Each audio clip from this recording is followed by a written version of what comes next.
सीता और लक्ष्मण का अनुग्रह। माता कौशल्या से अनुमति प्राप्त करने तथा विदा लेने के पश्चात राम जनक नंदिनी सीता के कक्ष में पहुँचे।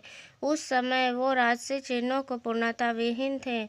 उन्हें राजसी चिन्हों से विहीन देखकर सीता ने पूछा, हे आर्यपुत्र, आज आपके राज्याभिषेक का दिन पर भी आप राजसी चिन्हों से विहीन क्यों हैं? राम ने गंभीर किंतु शांत वाणी से सीता को समस्त घटनाओं विषय में बताया और कहा, प्रिय, मैं तुमसे विदा मांगने आया हूँ, क्योंकि मैं तत्काल ही वक्लकल धारण करने वन के लिए प्रस्थान करना चाहता हूँ कि मेरे जाने के बाद तुम अपने मृदु स्वभाव तथा सेव सुरक्षा से माता पिता तथा भारत सहित समस्त परिजनों को प्रसन्न और संतुष्ट रखना। अब तक तुम मेरी प्रत्येक बात श्रद्धापूर्वक मानती आई हो और मुझे विश्वास है कि आगे भी मेरी इच्छा अनुसार तुम यहाँ रहकर अपने कर्तव्य का पालन करोगी। सीता बोली, प्राणनाथ, शास्त्रों बताते हैं कि पत्नी अर्धांगिनी होती है। यदि आपके वनवास की आज्ञा मिली है तो इसका अर्थ है कि मुझे भी वनवास की आज्ञा मिली है।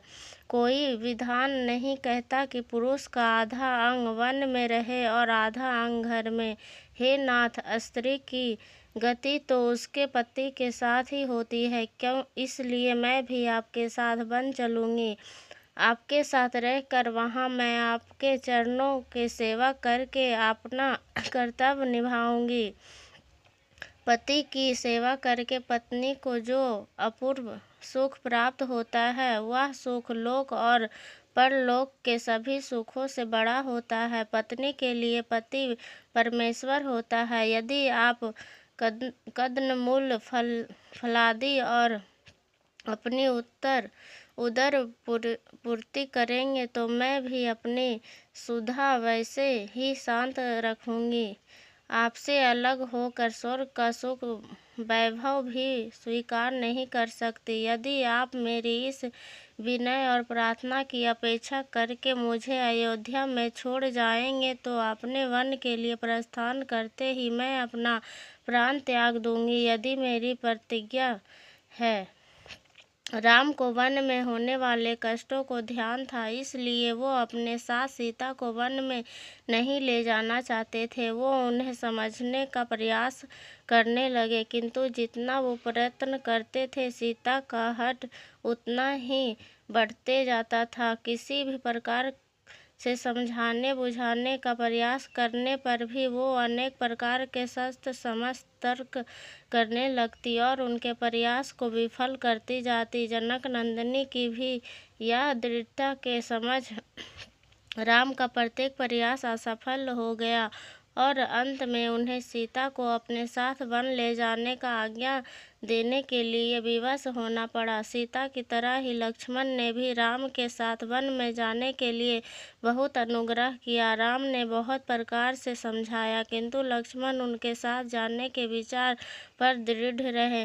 परिणाम स्वरूप राम को लक्ष्मण की दृढ़ता, स्नेह तथा अनुग्रह के सामने भी झुकना पड़ा और लक्ष्मण को भी साथ जाने का अनुमति देने ही पड़ी। सीता और लक्ष्मण ने कौशल्या तथा सुमित्रा दोनों माताओं से आज्ञा लेने के बाद अनुनय विनय करके महाराज दशरथ से भी वन जाने की अनुमति देने के लिए मना लिया। इतना करने के पश्चात लक्ष्मण शीघ्र आर्य के पास पहुंचा और उसके समस्त शस्त्र लेकर राम ने पास उपस्थित हो गए। लक्ष्मण के आने पर राम ने कहा, हे सौमित्र, वन के लिए प्रस्थान करने के पूर्व मैं अपनी संपूर्ण संपत्ति ब्राह्मणों, दास दासियों तथा याचकों में वितरित करना चाहती हूँ। इसलिए तुम गुरु वशिष्ठ के ज्येष्ठ पुत्र को बुला लाओ। धन्यवाद।